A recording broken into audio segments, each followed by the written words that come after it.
कक्षा 5 में संस्कृत सुधा संस्कृत सब्जेक्ट हमारा। इसमें हम लोगों ने सबसे पहले हमारा आ रहा है, पहला विषय है वंदना। तो ग्रंथ के यानी बुक के प्रारंभ में ही प्रथम में ही क्या करते हैं कि वंदना कर रहे हैं। ग्रंथकार जो लिखने वाले हैं उन्होंने वंदना की है। और वंदना क्यों करते हैं भाई किसी भी कार्य के पहले? बोले समाप्ति कामो मंगलमाचरित ग्रंथादौ ग्रंथपत्ति ग्रंथांते च प्रत्येकमपि श्रूयते। तो इस प्रकार से इस वाक्य को दर्शाते हुए, यह न्याय वाक्य को दर्शाते हुए कहते हैं कि किसी भी कार्य के प्रारंभ होने में, किसी भी काम के शुरू करने में, प्रारंभ करने में क्या करते हैं? मंगल कामना करते हैं। अर्थात हमारे कार्य की सकुशल समाप्ति के लिए, पूर्णता के लिए, सिद्धि के लिए जिस कार्य को कर रहा है उसमें कोई विघ्न ना हो, कोई बाधा ना हो, किसी प्रकार का आरोचन ना हो, तो उस प्रकार को, उस चीज़ को अभिव्यक्त करने के लिए, दर्शाने के लिए क्या करते हैं? मंगल की कामना करते हैं, मंगलवाद करते हैं, मंगल आचरण करते हैं, जिसको हम मंगलाचरण, मंगलवाद या मंगल कामना, मंगल वंदना, जैसा कि यहाँ पर दिया हुआ शब्द वंदना कर रहे हैं, प्रार्थना कर रहे हैं। किसकी प्रार्थना की जाएगी? किसी आदमी की, किसी पुरुष की, किसी पशु की? बोले नहीं, किसी देवता की करेंगे। हम अपने इष्ट की, जो हमारे इष्ट हो, जो हम जिसको हम मानते हो, उनकी हम वंदना करते हैं, उनको प्रे करते हैं। तो वंदना करते हुए हम लोग संस्कृत भाषा पढ़ रहे हैं, तो संस्कृत में किसको पूजते हैं? देवताओं को पूजते हैं। तो अपने देवता की, अपने भगवान को वो पूजते हुए बताते हैं, वंदना करते हैं। क्या कह रहे हैं अपने देवता से? किस प्रकार की वंदना कर रहे हैं? तो उन्होंने कहा कि त्वमेव माता च पिता त्वमेव, त्वमेव बंधुश्च सखा त्वमेव, त्वमेव विद्या द्रविड़म त्वमेव, त्वमेव सर्वम मम देव देव। यह 4 पंक्ति है। तो इसमें दर्शाते हैं, इसमें बताते हैं कि तुम ही हो। क्या हो रहा है? तो इसके अर्थ को समझने का प्रयास करते हैं, अर्थ देखते हैं। इस मंगल आचरण में, इस मंगलाचरण में, इस वंदना में जो 4 पंक्तियां हैं, इसके क्या अर्थ होंगे? इस मंगल को, इस श्लोक को कहने से हमें क्या पता चल रहा है? इसका अर्थ क्या होगा? हम कुछ बोले तो उसको, उसकी बात को समझ में तो आना चाहिए। क्या कहा जा रहा है इस श्लोक में, इस मंगल में, इस वंदना में क्या कहा जा रहा है? तो बोला कि पहला लाना या तो बोलते हैं कि त्वमेव माता च पिता त्वमेव। शब्द को पहले हम अलग करेंगे, विभक्त करते हैं, तोड़ते हैं। इसमें बहुत सारे शब्द संधि हुए हैं, जुड़े हुए हैं आपस में, तो उनको विभक्त करके अलग अलग करके देखा जाए तो बोले कि त्वमेव माता च पिता त्वमेव। तो देखिए इसमें विभक्त किया, नीचे शब्दार्थ में इसको विभक्त करके बताया हुआ है। तो त्वमेव शब्द बना है, इसका विच्छेद हुआ त्वम धन एव। धन शब्द लगा हुआ है, प्लस का निशान लगा हुआ है, और इसमें कौन सा शब्द जुड़ा हुआ है इसका मतलब? तो बोले कि त्वम शब्द है एक और दूसरा शब्द है एव। तो त्वम माने होता है तुम। त्वम शब्द का हिंदी अर्थ होगा तुम, एक व्यक्ति, किसी एक के बारे में हो रही बात। तो बोले कि त्वम एव, त्वम माने तुम, एव माने ही हो, तुम ही एक हो, ओनली यू आर। तो तुम ही एक ऐसे हो, तुम ही एक हो। कौन हो? तो त्वम एव माता। हे भगवान, हे ईश्वर, आप कैसे हैं? तो तुम एव माता, आप हमारी माता के समान हैं। यहाँ पर देखिए, जब किसी चीज़ को हम तुलना करते हैं, समानता दिखलाते हैं, तो हम एव शब्द का प्रयोग करते हैं। हिंदी में भी होता है, संस्कृत में, दोनों ही भाषाओं में इसको प्रयोग करते हैं। तो एव शब्द का या इव शब्द का, एव या फिर इव, छोटा ई और व, इव, तो एव या फिर इव शब्द का हम लोग प्रयोग करते हैं। तो इन दोनों शब्दों से यह बताया जाता है। तो एव या फिर इव, एव माने होता है ही, और या फिर इव माने भी होता है ही, या इसको बराबर तुलना बताने के लिए, जब किसी जो दो चीजों में हम तुलना बता रहे हो तो एव या ही, एव या इव शब्द का हम लोग प्रयोग करते हैं। तो बोले कि त्वम एव, अर्थात त्वम, त्वम में हलंत है, तो त्वम शब्द का हिंदी अर्थ हुआ तुम या आप। तो तुम हो या आप ही एक ऐसे हो। कौन हो? तो बोले एव, तुम ही हो, हमारे लिए वह सब कुछ तुम ही हो। तो बोले किसके समान हो, किसके बराबर हम तुम्हारी तुलना करें? तो बोले कि तुम एव माता। जैसे एक मदर होती है, माँ होती है, एक माता होती है, अपने बच्चे के लिए, उस बच्चे को खिलाने वाली, उसका पालन पोषण करने वाली, उसको जीवन पर्यंत उसको देखभाल करने, उसे पाल पोष कर बड़ा करने वाली, उसकी हर ज़रूरत को समझने वाली, उसकी कामनाओं को, इच्छाओं को पूरा करने वाली, उसे समझने वाली। तो बोले कि इस प्रकार से पालन पोषण करने वाली, आहार देने वाली, संस्कार देने वाली, ज्ञान देने वाली जो इस प्रकार की माता होती है, माता को ही प्रथम से शिक्षा कहा जाता है। हाँ, सबसे पहली गुरु कौन होती है एक बच्चे के लिए? माँ होती है। तो बोले किसी प्रकार से आप हमारे गुरु हैं, हमारे पालन पोषण करता है, हमें जीवन देने वाले हैं, हमारे प्राणों को रक्षित करने वाले हैं। तो तुम एवं माता, हे भगवान तुम ही हो, आप ही हो। एव माने ही, आप किसके बराबर और किसके समान हैं हमारे लिए?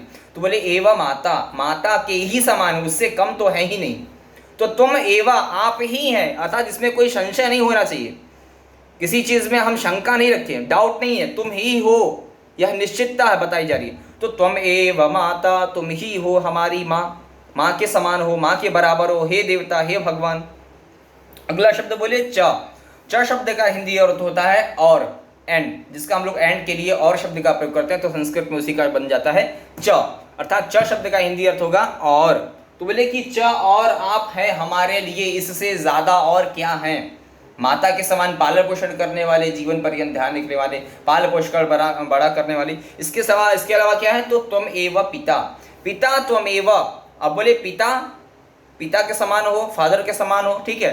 तो बोले कि पिता तुम एव, तुम ही हो, इसके अलावा, उसके अलावा और भी अतिरिक्त कुछ बचा हुआ है। तो बोले कि तुम एव माता, माता से अतिरिक्त और कुछ बचा रह गया, तो बोले तुम एव पिता, तुम ही हमें जन्म देने वाले, हमें पाल पोषकर बड़ा करने वाले, हमें ज्ञान देने वाले।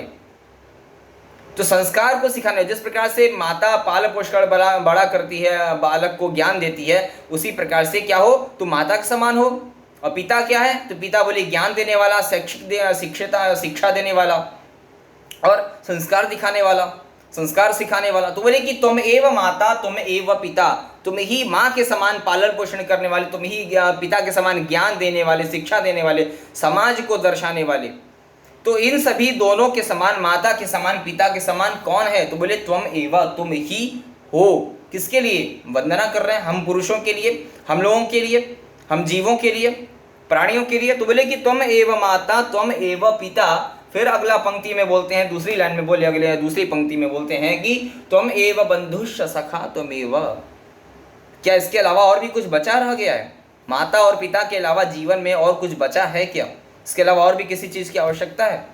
तो बोला कि हाँ, कुछ है जो बचा रह गया। क्या? तो बोले कि तुम एव बंधुश्च, च, फिर से बंधु च, इसमें बंधु जब विच्छेद करेंगे तो देखिए यहाँ पर बना हुआ है कि बंधु और च। बंधु माने मित्र, बंधु माने होता है मित्र, दोस्त, सखा। तो बोले कि तुम इससे अतिरिक्त भी हो, जो जीवन में अनेक प्रकार के अनुभवों को प्रदान करने वाला, सुख देने वाला, अपने समस्या के समय में काम पड़ने वाला, काम आने वाला, मदद करने वाला, हेल्पफुल साबित होने वाला। तो बोले कि तुम एव बंधुश्च, उस एक सखा के समान, उस एक मित्र के समान भी हो, तुम माता के भी समान हो, तुम पिता के भी समान हो। लेकिन इससे जो कुछ बचा रह गया, तो बोले कि जीवन में सभी प्रकार की समस्याओं का सामना करने वाले, बल देने वाले, सहारा देने वाले एक बंधु च, बंधु के समान हो, मित्र के समान भी हो। तो बंधु शब्द का हिंदी अर्थ होगा मित्र, सखा, फ्रेंड।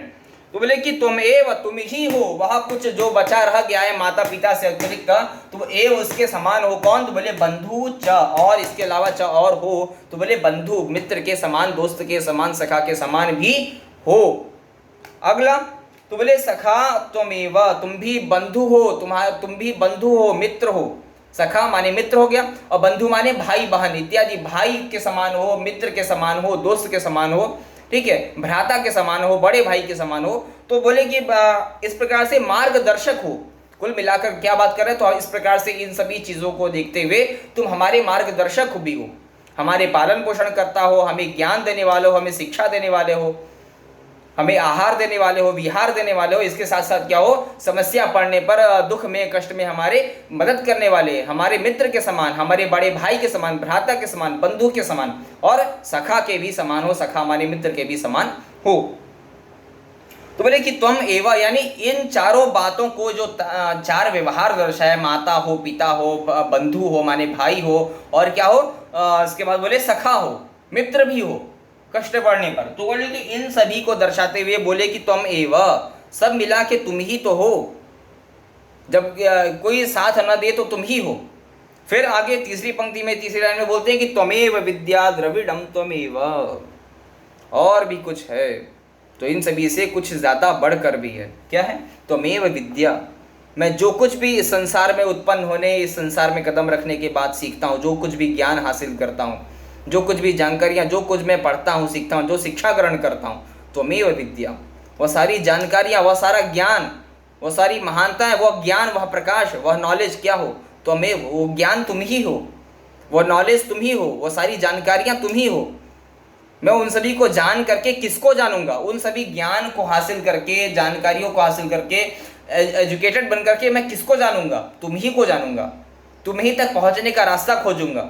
उस ज्ञान के माध्यम से, उस प्रकाश के माध्यम से, उस नॉलेज के माध्यम से मैं किसको मंजिल बनाऊंगा अपना? तो तुम ही मंजिल मेरी हो, तुम्हें ही मुझे पाना है अंत में। तो बोले कि तुम्हें वह विद्या, तुम ही वह सारा ज्ञान का संपूर्ण राशि हो, तुम ज्ञान स्वरूप हो, तुम वेद हो। विद ज्ञानी धातु से शब्द बनता है वेद। वेद शब्द का हिंदी अर्थ होगा ज्ञान, जो शुद्ध चैतन्य ज्ञान है, जो एकदम पूर्ण ज्ञान है। तो सारी जानकारियां, सारा नॉलेज, सारा ज्ञान किसके अंदर निहित है, किसमें समाहित हुआ पड़ा है? कौन वह सब कुछ दर्शा देता है, बता देता है, दिखाता है? तो वो त्वमेव, तुम ही हो। वह सारा ज्ञान, वह सारा नॉलेज त्वमेव, तुम ही हो, आप ही हो हे देवता।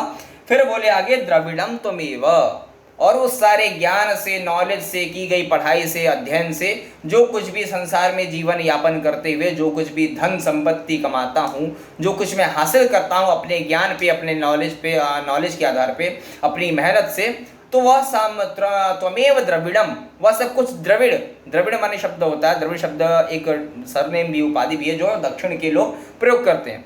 तो द्रविड़ शब्द एक टाइटल भी है, सरनेम भी है, और इसके साथ साथ द्रविड़ शब्द का हिंदी अर्थ होता है, द्रविड़ शब्द अगर प्रयोग किया है तो द्रविड़ शब्द का हिंदी अर्थ होगा धन संपत्ति। ठीक है, प्रॉपर्टीज को कहते हैं। तो बोले कि त्वमेव द्रविड़म, उस धन, उस विद्या रूपी धन से कमाया गया जो धन है, जो पैसा है, जो रुपए हैं, वह सारा द्रविड़, वह संपत्ति, वह रुपए, वह संपत्ति, वह सब कुछ क्या होगा? वह तुम्हें ही सब कुछ अर्पित होगा।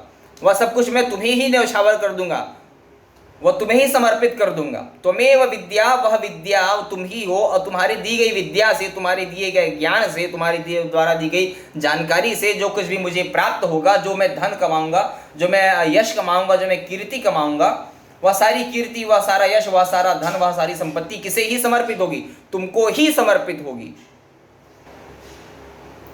अब उसके बाद अगली पंक्ति में, अगले लाइन में बोल रहे हैं, चौथे लाइन में बोलते हैं कि त्वमेव विद्या द्रविड़म त्वमेव। फिर आगे बोले कि त्वमेव सर्वम मम देव देव। अब अंत में अपनी बात को पूरा किया तो कहते हैं कि त्वमेव माता च पिता, त्वमेव माता हो, पिता हो तुम ही।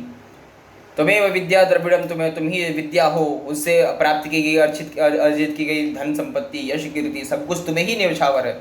वह सब कुछ मिला जुला कर तुम ही हो, तुम्हें ही सब कुछ प्राप्त करना है।